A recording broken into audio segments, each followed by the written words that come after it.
嘿，大家伙儿早喽！10月28号星期二，看我在哪儿？我在华师大的田径场，蓝色的塑胶跑道。对，这个蓝颜色特别的深。昨天我来探了个路，今天约了那位之前在大阪我们见过一次的东跑联的大哥。今天他们有训练哎，你看这有一个水桌。今天是周二。我看有2位跑得挺快的，在对角处，慢一点，等他们过来看一看。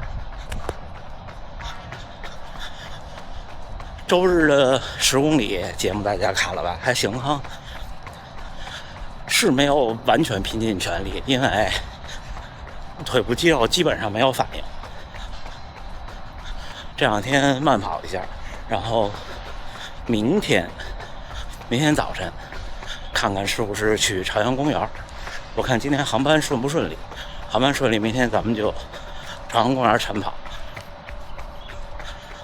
到时候我会发个动态，就大概几点，因为今天可能到北京全处理完事情，可能要晚点睡，正好咱们不那么早。这学校不错啊，羽毛球场、篮球场。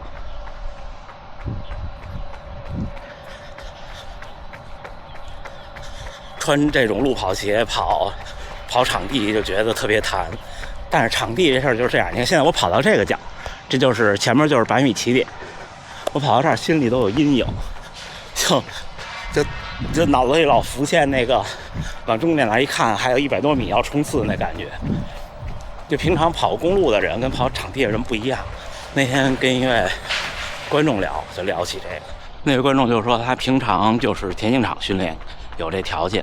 他就说他在路跑比赛中就不自觉会换算还有多少圈，然后一想还有3圈他就冲刺了，就特开心。但是对我来说呢，场地赛跑完以后有个毛病，看人家真快，看看多快的配速啊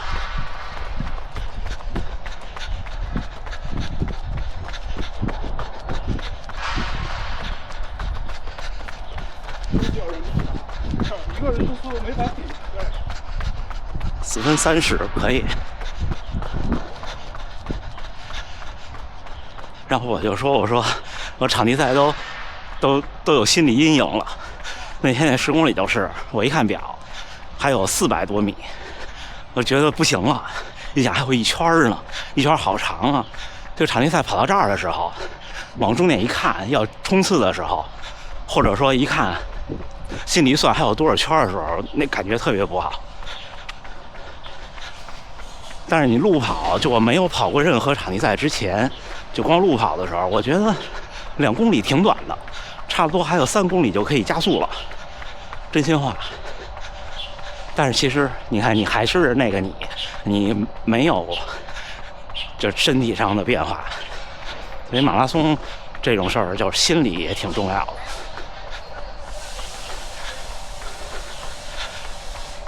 这2周都有比赛，上周是10K 的场地赛，这周是10公里的路跑赛，下周就这周末就是北马。然后我每周的跑量就只剩下88到90公里，就会被影响不少。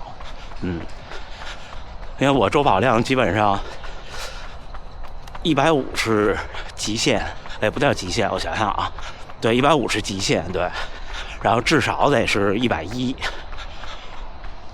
再少的时候，你要说这周一看是100，我下周就得加量了。但是一到比赛就没办法，因为你想比赛有一个好的身体状态，你就不能让身体的疲劳积累太多。有时候你会觉得我没事啊，就比方现在我这么跑的时候，我觉得我什么事都没有影响。但是那10公里跑35分以内其实是挺顶的，就是没有顶到极限而已。所以现在你看，你让我跟那2位去跑4分30、4分20，我可能跑2公里我就觉得累了。但是平常你让我跑4分30、4分20，我就不累。所以有小伙伴说，到马拉松比赛的时候，突然觉得这场没状态，跑一跑就跑不动了，看着心率也不高，我就跟他讲，我说你可能是肌肉疲劳了。他也讲赛前的训练可能比较的激进，所以赛前是要减量的。这一周因为周末是一场马拉松，马拉松跟10公里不一样，10公里其实是可以莽着干的，就可以硬干的。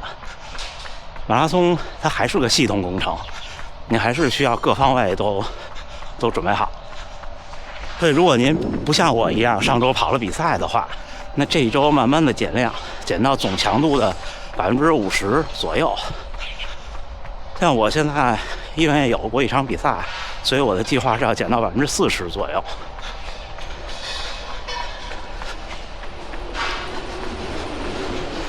但是这个减量并不是说我就每天轻松跑几公里就结束了，有2个时间点，一个时间点是明天，一个时间点是周5或者是周6，或者这么说吧，周3、周5或者周4、周6，这2个早晨。这2个早晨怎么干呢？冲2组，就周3或者周4冲4到5组200-300米，冲到什么配速呢？冲到半马配速就可以了。你就可以看着手表，你也不用设置间歇，你就手表到一个点7的时候，你就跑300米，这样到公里报时你就停，就开始慢跑，然后跑200米，然后人工看一个300米，看到下一个公里的点5，然后慢跑人工看200米就好看了，对吧？看完再来一个300米，又是整公里报时，我就这样就够了，跑个4、5个。然后周5或者周6的早晨，还是这么干，跑2-3个。什么配速呢？如果可以的话，跑到你的10公里的配速，或者是比10公里再快一点，这样肌肉刺激一下就好了。这周就这么干。咱们频道这样更新这几年，每场比赛之前我基本都分享一下，会有一些区别。区别没有那么大，但是有的事儿其实挺大的，比方说饮食。现在我就完全不做碳水和咖啡的戒断了，咖啡会做一点点，但是不是戒断了，就是少一点，因为平常喝太多了，就正常吃。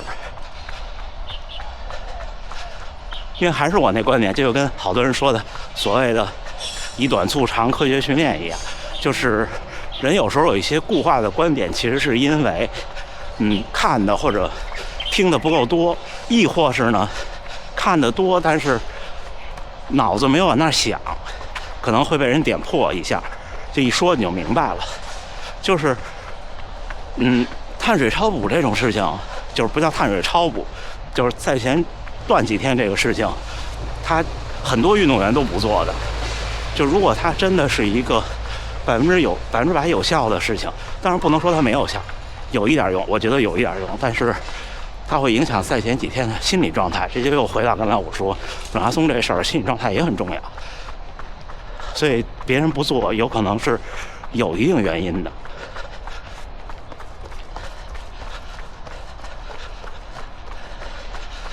因为你不太可能说把每些事情你都试到极致，测试完备，肯定是有人比您或者比我尝试的更多的。就比方说专业运动员，他肯定是比我尝试的更多的，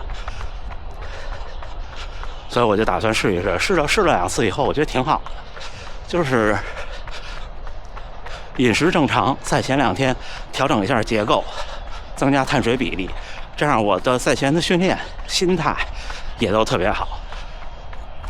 转变就是跟大家分享过很多次的去年的神户马拉松啊，这一转眼1年了，11月中又是今年的神户马拉松了。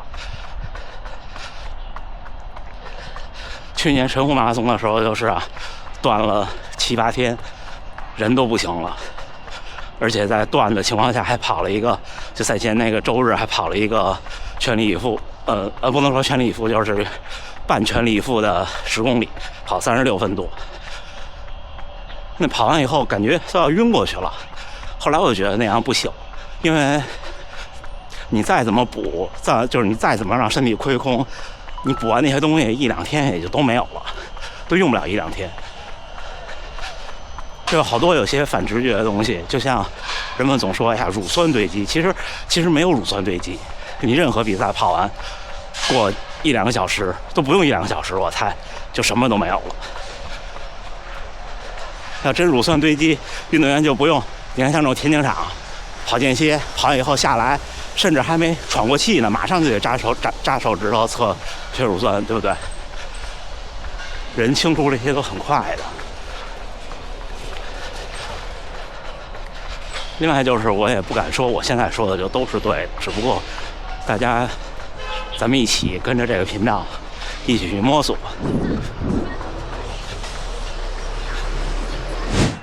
小伙伴们，10月28号星期二，晨跑结束，跑了15公里，和那位东好联的新大哥，然后还碰到另外一位朋友，回酒店吃个早饭，收拾就准备去北京。中午的飞机，下午就到了。在上海这几天觉得挺好的，这一片也环境也挺好，也挺舒适，比赛也挺好的。现在还不知道具体的名次，但是应该是没问题了。回去整理整理，看看比赛的照片有没有好的，有好的给摄影师打个赏。这次没想到10公里有那么多照片，我一看得有大几十张，没准上百张了。行，那就不跟大家多说了。最后还是祝大家能努力生活，健康平安。咱们下回再见。